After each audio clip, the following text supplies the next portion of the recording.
Hello students, स्वागत है आप सभी का दोबारा से मेरे यूट्यूब चैनल में। और आज हम बात करने वाले हैं how when and where chapter के क्वेश्चन आंसर्स की। मैं उम्मीद करता हूँ कि आपने मेरी प्रीवियस वीडियो जिसमें मैंने इस चैप्टर को अच्छे से एक्सप्लेन किया था हिंदी में, उसे देख लिया होगा। और आज हम करने वाले हैं इसके क्वेश्चन आंसर्स।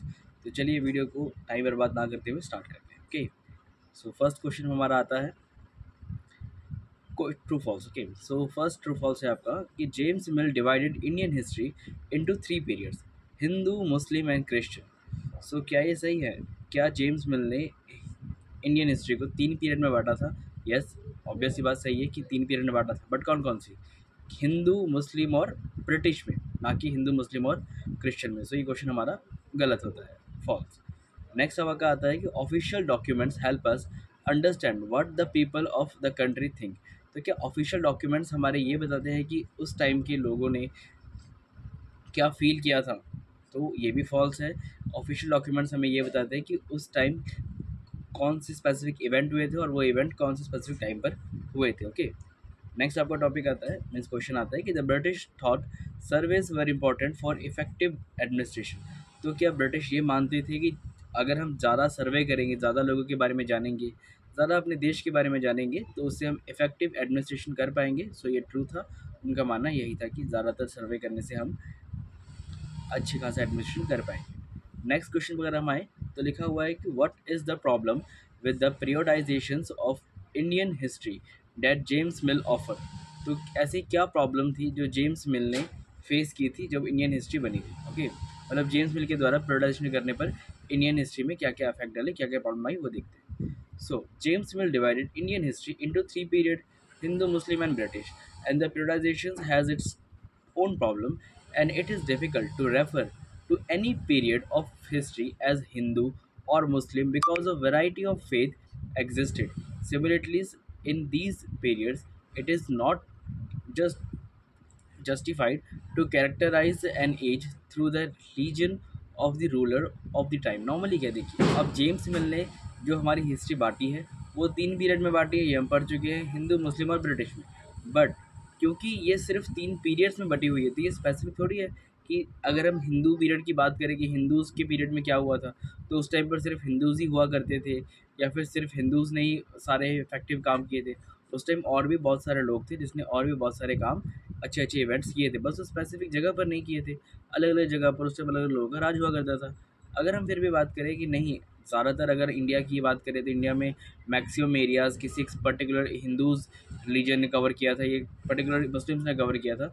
तो उसके अलावा ही अगर हम उसी की बात कर रहे हैं तो उसमें भी मान लो जिस जगह पर हिंदूज़ ने कब्ज़ा किया था उस जगह पर रूल करना काफ़ी ज़्यादा मुश्किल हो गया था, क्योंकि वहाँ पर जो अदर रिलीजन के लोग हैं, जैसे कि मान लो कि हिंदी मतलब हिंदूज़ का पीरियड चल रहा था, हिंदूज़ के पीरियड में उस टाइम पर मुस्लिम्स के फेथ को माना ही नहीं जाता था। जितने भी रूल्स, जितने भी इवेंट, जितने भी कानून बनते थे वो सिर्फ़ और सिर्फ हिंदूज़ के फेवर में बनते थे और मुस्लिम्स के अपोज़ बनते थे। अपोज़ भी हम कह सकते हैं या फिर कह सकते हैं कि उनके रिलीजन को उस टाइम पर ज़्यादा महत्व नहीं दिया जाता था। ठीक है, नेक्स्ट में हमारा आता है कि what is suggest is that the lives and practices of other do not really matter. अब उस टाइम पर जो लोग राजा थे, मतलब जिनकी उस टाइम पर हुकूमत चल रही थी, उनके अकॉर्डिंग बाकी लोगों का रिलीजन कोई मैटर उनके लिए नहीं करता था। And it is worth mentioning that even rulers in ancient India did not all share the same faith. और जो वहाँ के रूलर्स थे वो भी कुछ मीन सेम फेथ वहाँ पर नहीं दिखाते थे। ठीक है, मीन्स हर एक अपनी प्रजा को, हर एक अपनी जनता को वो इक्वल नहीं समझते थे उस टाइम।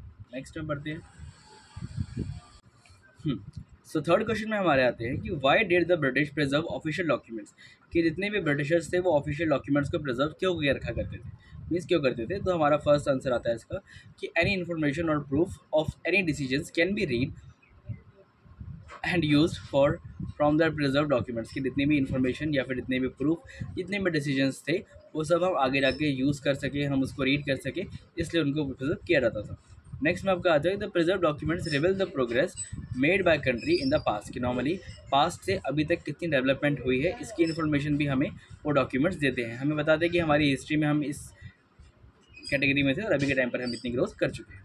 नेक्स्ट में आपका आता है कि one can study the notes and reports which are prepared in the past. कि नॉर्मली पास्ट में जितनी भी चीज़ें हुई थी उसके ज़रिए अभी के टाइम पर हम अपनी हिस्ट्री को जानने के लिए नोट्स बना सकते हैं, उसको स्टडी करके। ओके, डॉक्यूमेंट्स और रिपोर्ट्स को स्टडी करके। नेक्स्ट में आपका आता है कि there copies may be made and use in the modern times, कि उस टाइम पर जितने भी डॉक्यूमेंट्स थे वो कुछ इस चीज़ों में लिखे गए थे, ऐसे इंक यूज़ की गई थी, ऐसे पेपर यूज़ किए गए थे जो कि अभी के टाइम पर ज़्यादा सस्टेनेबल नहीं है, कुछ उसमें से डिस्ट्रॉय हो चुके हैं और अभी के टाइम पर हम उसका यूज़ मैक्सिमम का यूज़ नहीं कर पा रहे हैं, बहुत ही कम वैसे चीज़ें बची हुई है जिसका हम यूज़ कर रहे थे। अभी उसको उसी फॉर्मेट में, जिस फॉर्मेट में ऑलरेडी थी उसी में रखना काफ़ी ज़्यादा मुश्किल हो जाता है, इसलिए हम उसको अभी के टाइम पर मॉडर्न टाइम में जो लैंग्वेजेस हमें आती है अच्छे से, अलग अलग लैंग्वेजेस में, अलग अलग ऐसे मतलब पेजेस में जिसको अच्छे से प्रिजर्व कर सके हम लोग लॉन्ग टाइम के लिए, उसमें हम लोग उसमें कन्वर्ट करते हैं, कॉपीज़ बनाते हैं इसकी। ओके, नेक्स्ट में आपका आता है कि documents were help in understanding social, economical and history of those times, कि हमें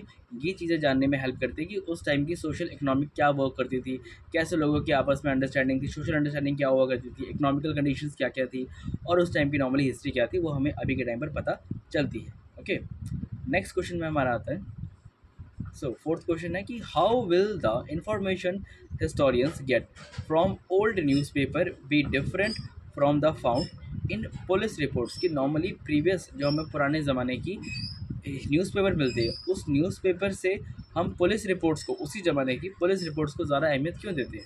सो the information printed in newspaper are usually affected by the views and opinions of a reporters and news editors etcetera. Normally कहते हैं कि जिस भी type के newspaper में information हमें मिलती है वो इन्फॉर्मेशन वहाँ के लोगों के द्वारा दिखाए गए अपने व्यूज़, या फिर जो लोगों का ओपिनियन था, जो न्यूज़ एंकर का ओपिनियन था, जो रिपोर्टर का ओपिनियन था, न्यूज़ एडिटर का जो तरक्की बढ़ती लाइनों में लिखना चाहता था, उसी के अकॉर्डिंग उसने वो चीज़ें लिखी है। अब उसमें कितनी सच्ची बात है और कितनी झूठ बात है वो हमें पता नहीं चलती है। सो अगर हम बात करें पुलिस रिपोर्ट की, but what historians find in police reports are usually true and realistic, क्योंकि पुलिस रिपोर्ट बनी है तो पुलिस रिपोर्ट का मतलब है वो चीज़ें एकदम ट्रुथ है।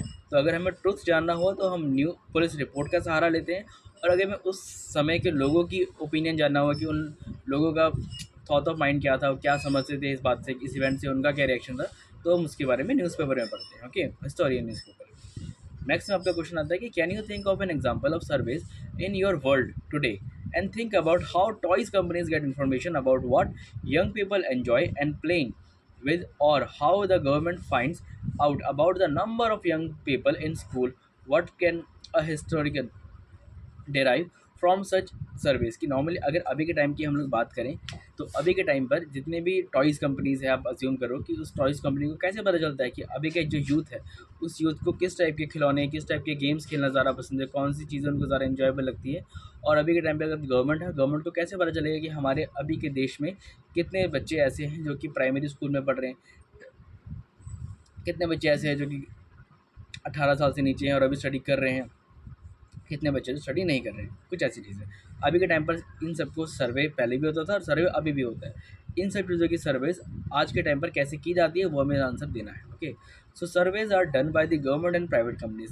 सर्वेज दो तरीके से किया जाता है, एक करती है गवर्नमेंट कंपनीज, एक करती है प्राइवेट कंपनीज, सॉरी एक करती है गवर्नमेंट और एक करती है प्राइवेट कंपनीज। ठीक है, अब ये क्यों करते हैं? So on demographic changes, employment, income, taste, interest and positions. Normally क्या है, डेमोग्राफिक चेंजेस का मतलब होता है कि एक देश में कितनी जनसंख्या है, कितने लोग रह रहे हैं, कितने लोग माइग्रेट हो चुके हैं, कितने लोग अदर कंट्री में गए हैं, कितने लोग अदर स्टेट में गए हैं। एम्प्लॉयमेंट होती है कि कितने परसेंट गवर्नमेंट जॉब करे, कितने परसेंट प्राइवेट जॉब्स करे, कितने परसेंट की salary more than poverty line है, कितने परसेंट की सैलरी बेलो देन पॉवर्टी लाइन है, कुछ भी ऐसा।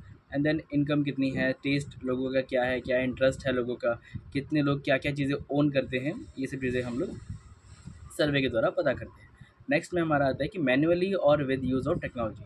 अब ये काम हम लोग दो तरीके से कर सकते हैं। एक होता है मैन्युअली, हम घर गवर्नमेंट के द्वारा कुछ ऐसे लोग रखे गए हैं जो कि घर घर जाकर लोगों का सर्वे करते हैं इन सब चीज़ों का। और कुछ सर्वे होते हैं टेक्नोलॉजी के द्वारा, हमें फ़ोन में ही फॉर्म आ जाते हैं और हम फ़ोन में ही दिए गए फॉर्म्स को भरकर सारी इन्फॉर्मेशन वहाँ पर दे देते हैं। नेक्स्ट में आपका आता है कि at different places like home, schools, institutions and malls etcetera. Normally ये सर्विस और भी कहाँ पे किए जाते हैं, तो स्कूल्स में किए जाते हैं, इंस्टीट्यूशंस में किए जाते हैं, मॉल्स में किए जाते हैं। कितने बच्चे हैं, कितने लोग आए हैं, कितने लोगों ने कितने तरीके का सामान लिया है, किसका किसमें ज़्यादा इंटरेस्ट है, मैक्सिमम जो हमारी पॉपुलेशन है वो किस तरफ अभी बढ़ रही है। So historians may be get information about preference, life style, demographic changes, political, social, economical life etcetera. Normally अगर हम बात करें चेंजेस की, तो अगर हिस्टोरियंस चेक करेंगे कि अभी के टाइम पर किस किस टाइप के सर्वे के द्वारा क्या क्या चेंजेस आए हैं, तो हम देखेंगे कि लोगों का लाइफस्टाइल पहले से बहुत ही ज़्यादा चेंज हो चुका है। डेमोग्राफिकली पहले बहुत कम पॉपुलेशन, अब बहुत ज़्यादा पॉपुलेशन हो चुकी है।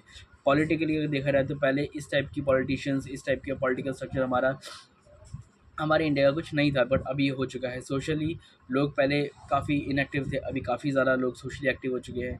इकोनॉमिक लाइफस्टाइल कैसा चल रहा है, नॉर्मली लोगों की इकोनॉमिक्स कैसे चल रही है, वो सब हमें इन सर्वेज के द्वारा पता चलता है। ओके।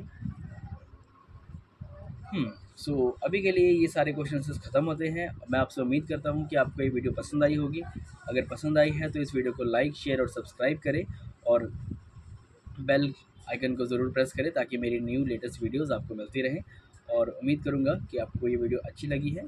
अगर अच्छी ना भी लगे तब भी लाइक करें, और नेक्स्ट जो वीडियो आएगी उसको ज़रूर देखें कि क्या उसमें समझाया गया है, क्योंकि पढ़ाई है, आपको करनी तो पड़ेगी। ओके, चलिए धन्यवाद। अभी का यहीं समाप्त हो।